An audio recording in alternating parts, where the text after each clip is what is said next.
Welcome back. Today we'll begin our study of how the kings of Egypt wrote their names.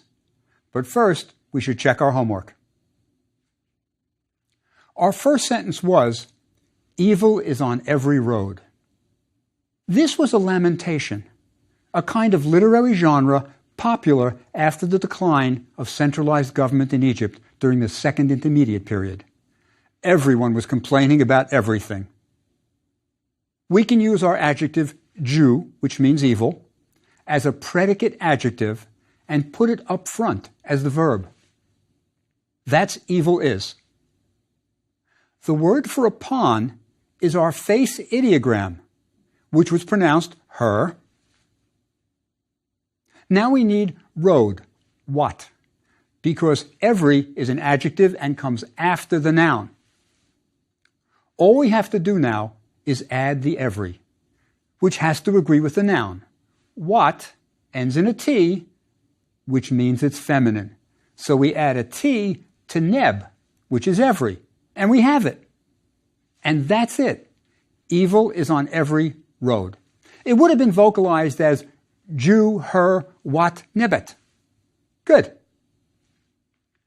Our last English to hieroglyph sentence was, "We will stand up and speak to our good Lord."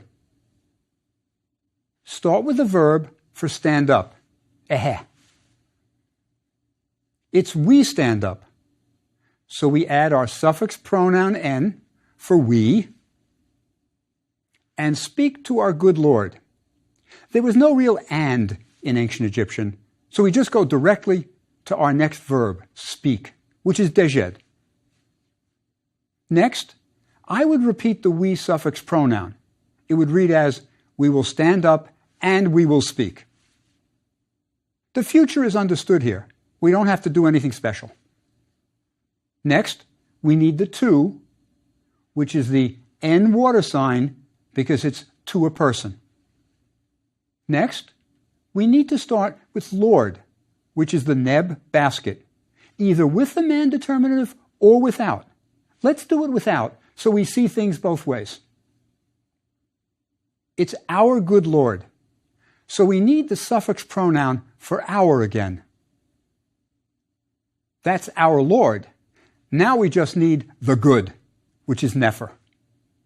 And that's, we will stand up and speak to our good Lord. Good. We next had two sentences to translate from hieroglyphs to English. Let's do the first one. Well, our verb is not to know, chem. Next, we have a suffix pronoun viper, so it's he doesn't know. What doesn't he know? Well, our next word is secher, plan. And it has two adjectives after it, this and iker, excellent. So he doesn't know this excellent plan. We have a predicate adjective beginning our next sentence. It's the word for great, ah. So something is great. What is it? Your house. It's your masculine singular. Okay, so your house is great. Next comes another predicate adjective, the word for plenty. It's followed by the dependent pronoun it. So it is plentiful, referring to the house. Next is our owl. It probably means in. So the house will be plentiful in what? Well, the next word, thing, chet, is followed by the neb sign with a T because chet is feminine, so it's everything. And that's followed by nefert, the feminine form for good or beautiful. So we can pick. Let's go with beautiful. The sentence is then, your house is great, it is plentiful in everything beautiful. Good. That's our homework. Now, let's look at the Pharaoh's names.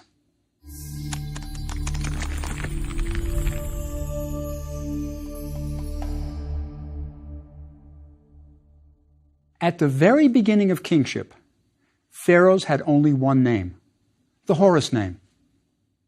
The Horus name was placed in a serech, a rectangle representing the palace facade. We saw a very early one on the Narmer palette. So one of the names of the king associates him with Horus and shows that the king lives in a palace. Narmer only had one name, but later, during the Old Kingdom, when the pyramids were built, pharaohs started to add names. By the 5th dynasty, they had 5 names. Let's look at the names of the builder of the first pyramid ever, King Zoser of the 3rd dynasty. The first monumental building in stone is the Step Pyramid of Saqqara, built by King Zoser or Djeser, either way. His name is probably written something like this. But the truth is, we don't have any monument from his time with this name on it. The name Zoser comes from later sources. You'll see it spelled in 2 ways, Zoser, Djoser. The DJ spelling is closer. It approximates the serpent hieroglyph, but both ways are correct. If we look at the monuments of Zoser, inside his pyramid, on his statues, we'll find his name written like this. Necher Chet, perhaps meaning something like divine body. This looks nothing like Zoser, so he probably had 2 names, Zoser and Necher Chet, but neither was written in a cartouche. Cartouches are a later development, but we can see the beginnings of the development of the king's names during Zoser's reign. The architect of the Step Pyramid, Imhotep, honored his king by commissioning a statue of Zoser. The statue's lost, but we have its base, and on it we can see the beginnings of the full 5 titles of the king. Let's look at the hieroglyphs for Zoser's titles and names.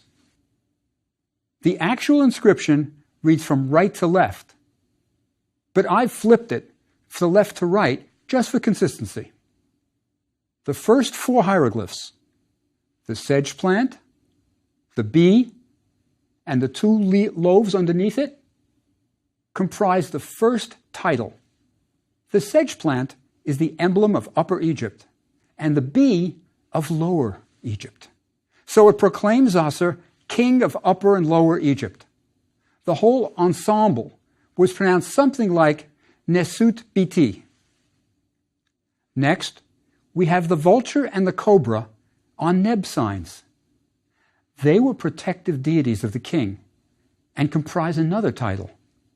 We call this the 2 ladies' name, and it was pronounced Nebti, the dual form of Nebet, lady.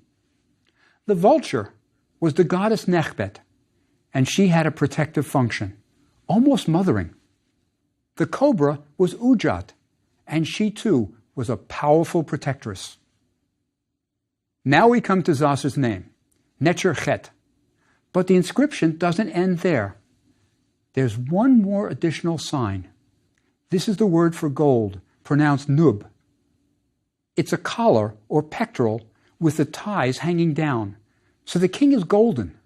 This golden name will later be associated with Horus and become the Golden Horus name. I think the idea here was to say that the pharaoh, the Horus, was going to live forever. Because it didn't tarnish. Gold was the metal of immortality. The mummies of pharaohs had their toes and fingers placed in gold finger and toe covers so they would last forever. The burial chamber was called the gold room, not just because of the treasures it contained, but also because it was intended for eternity. What's important to note is that while Zoser has only 1 name on his statue base, he also has 3 titles. Later, by the 4th dynasty, the kings will have 5 names and titles. Zoser's 3 titles, the Horus name, the 2 ladies' name, the Golden Horus name, are not written in cartouches. Later, the last 2 of the king's 5 names will be written in cartouches. But in the time of Zoser, cartouches hadn't been invented yet.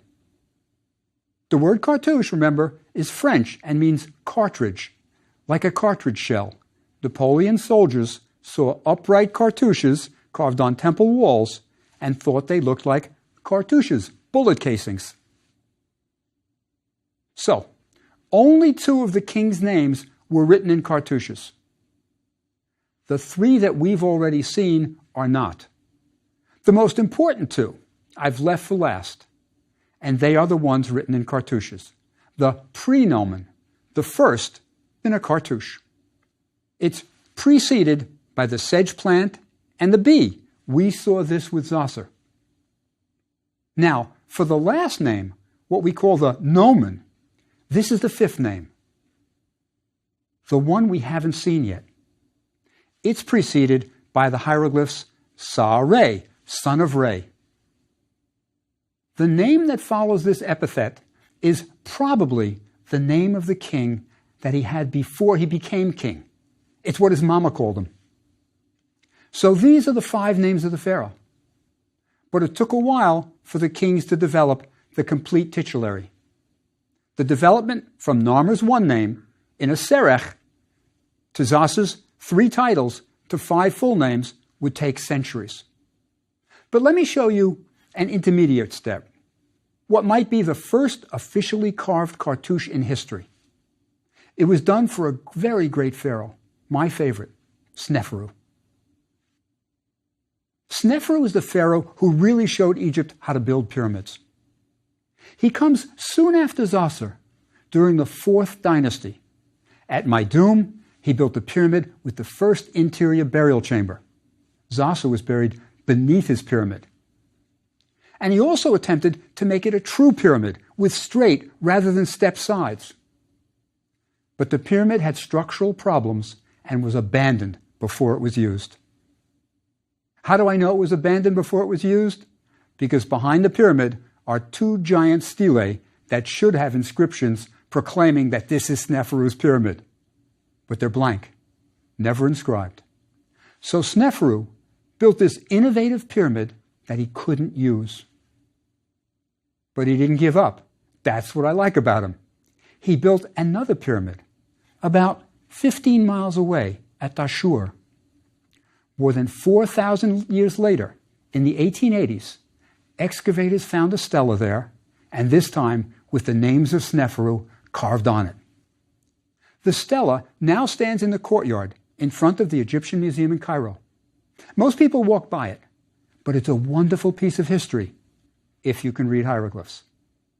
At first sight, it's a jumble of hieroglyphs, but if we look closely at it, I think we can see the king's titles. Let's look first at the big picture.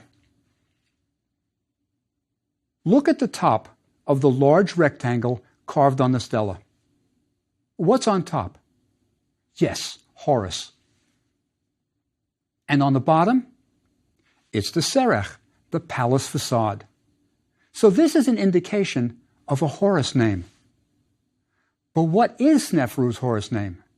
Let's look at the hieroglyphs inside the rectangle, just below Horus.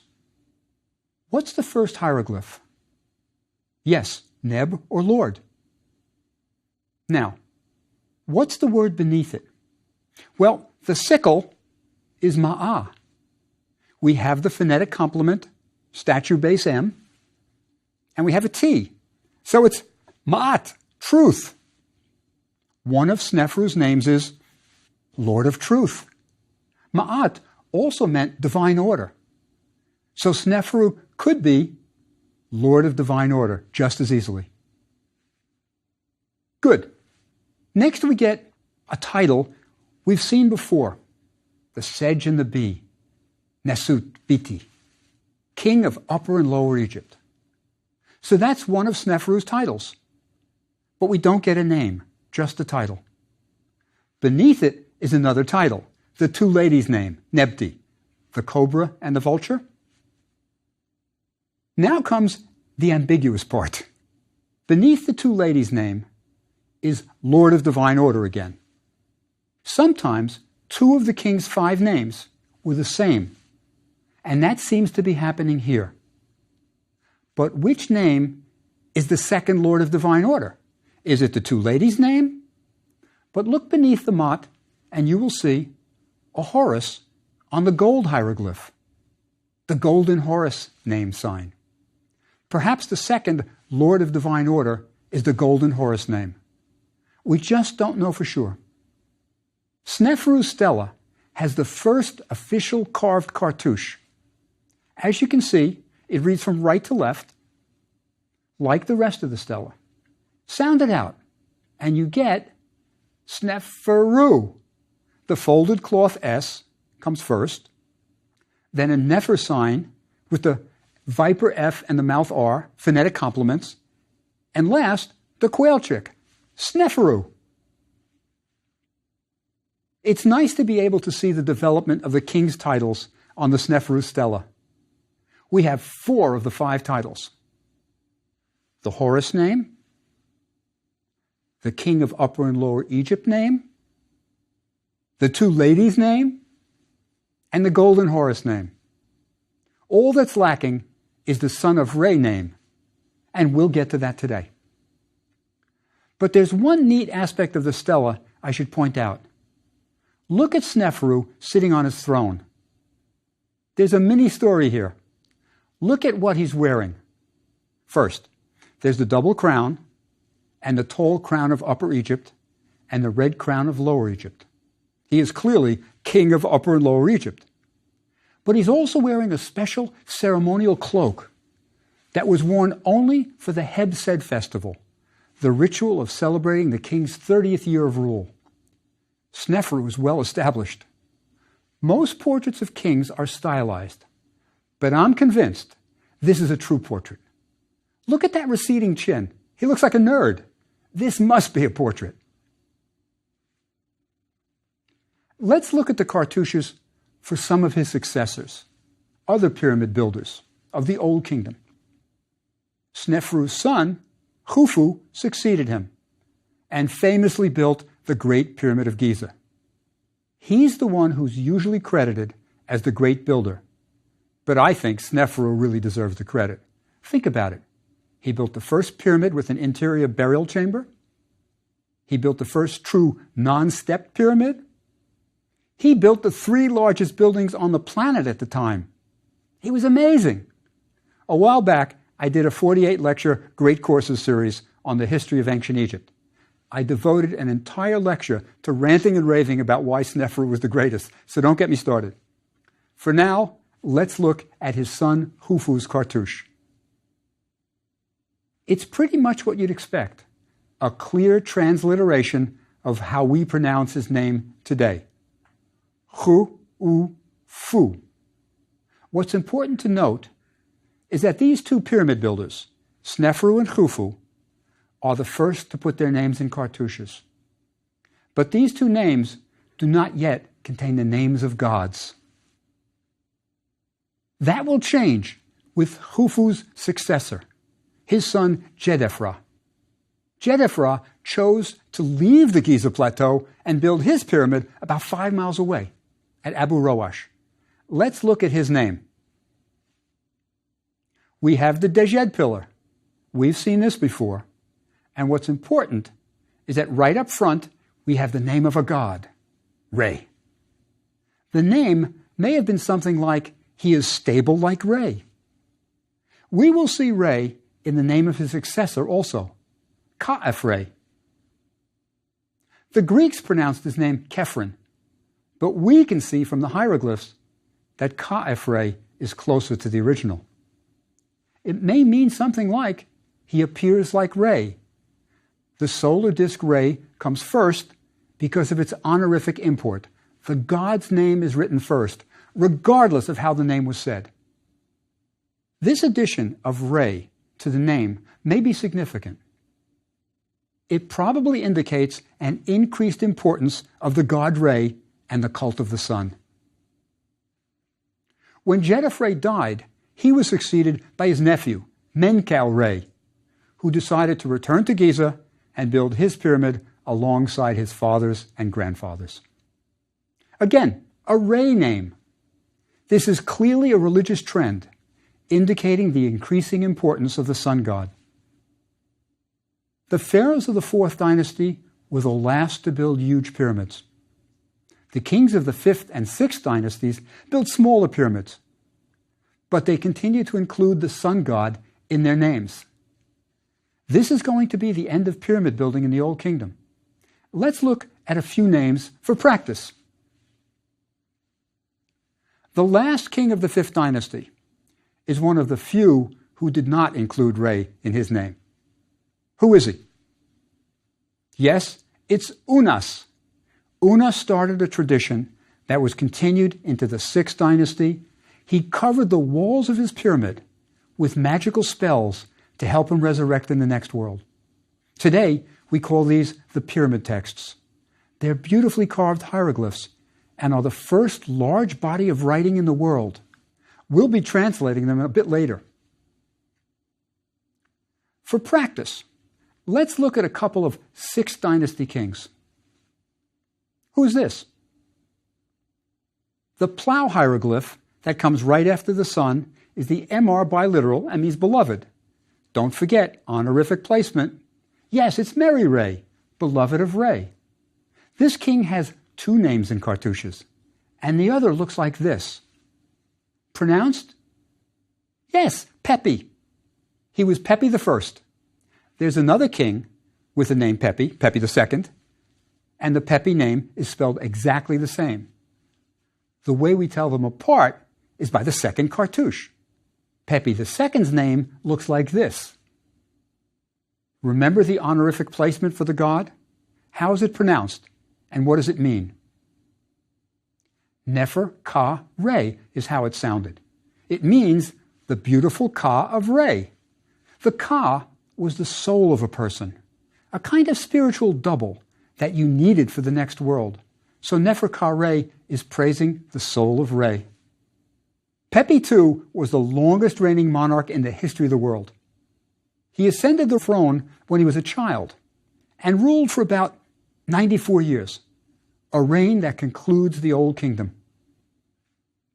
The Old Kingdom lasted for 5 centuries, from about 2686 BC to 2181 BC. The dates aren't important. It was an era during which pyramid building was perfected, but also when the titles of kings were being formulated. Old Kingdom pharaohs tended to have Re in their names, suggesting he was the chief god during the formative period for Egypt. When the Middle Kingdom began, times were different, and different gods were important. So we get names like this. First, we have the god's name, written by the first 3 hieroglyphs. Today, we usually write it as Amun, but it's also written Amen and Amon. It's all one name. It's one of the great Egyptological scandals that there's no agreed upon standard way to spell the names of the kings or gods. Anyway, this is one name where we don't have to worry about honorific placement. The first part of the king's name was pronounced Amun. Next, we have the owl, which means in. Last, we have Het, which means front. It's the front of a lion. Amenemhet. Amun is in the forefront. Another Middle Kingdom pharaoh incorporated a different name in his titles. You can see the crocodile god, Sobek, in the front. The 3 hieroglyphs that follow are Hotep, to be pleased. Sobek, Hotep. Sobek is pleased. Sobek is a bit of a strange god. He's a crocodile, but we don't know much about his attributes. There's a beautiful temple on the Nile, Komombo, that was dedicated to him. But there are no interesting mythological stories about him.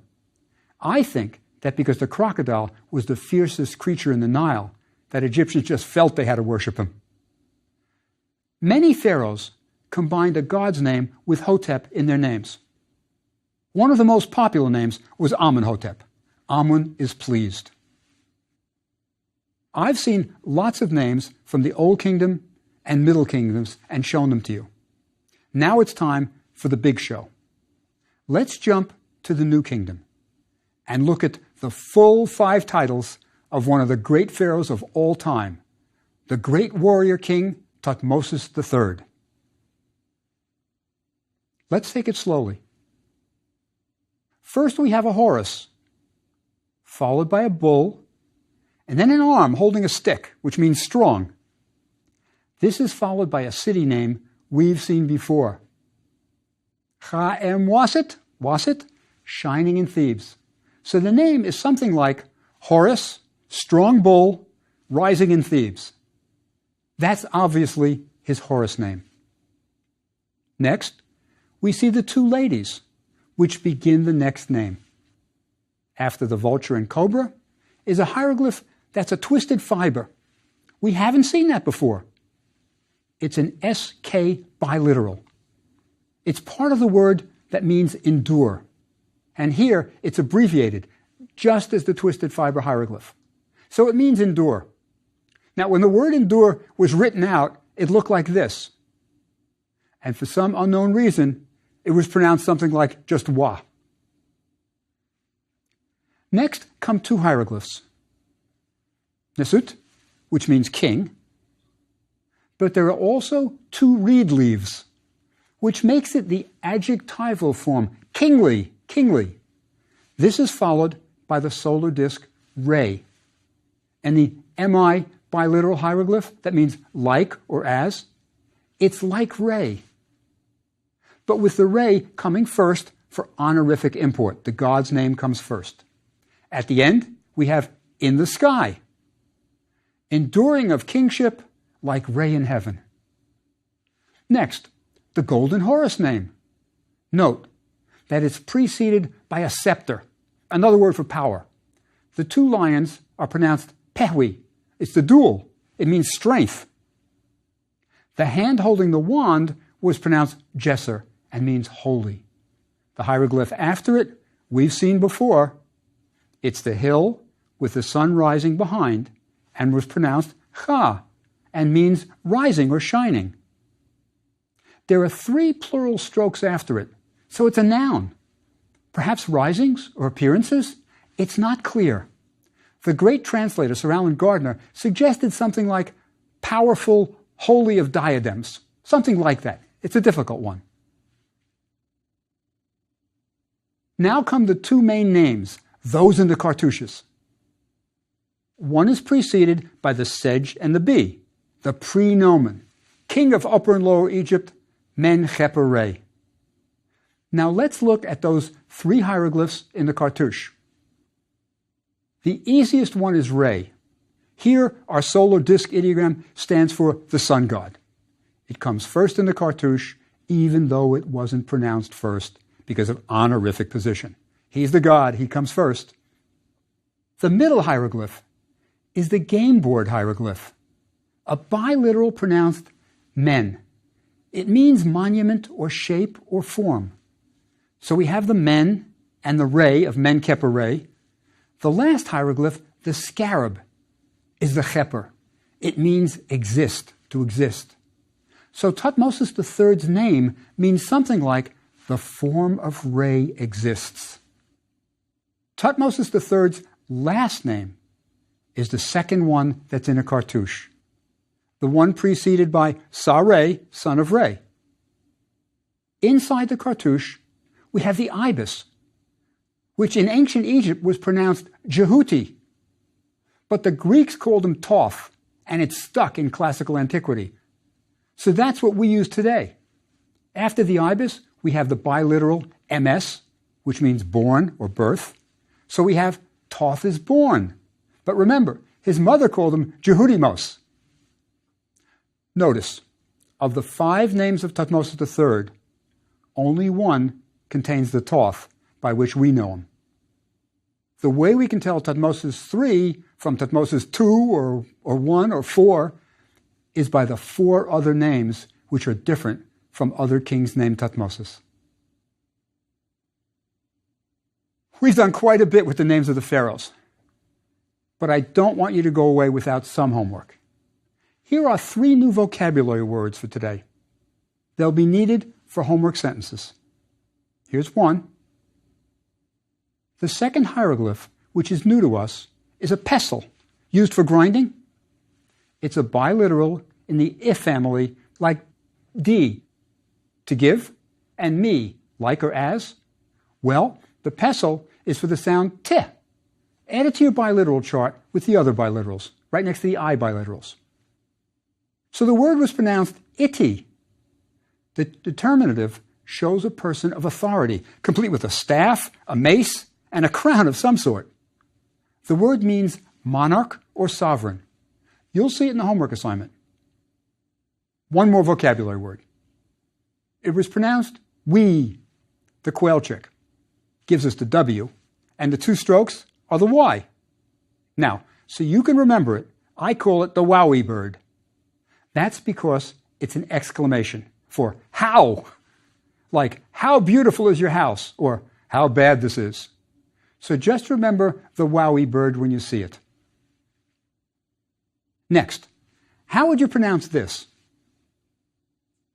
Yes, ich. It means then, and it's quite a useful word showing causation. If one thing happens, then something else. Now, to reinforce everything we've learned, let me give you a couple of hieroglyphs to English sentences for homework. This one first. And then try this one. Okay, these sentences are enough to review what we've learned so far. Next time, we will see the ancient Egyptian way of writing numbers. I'll see you then.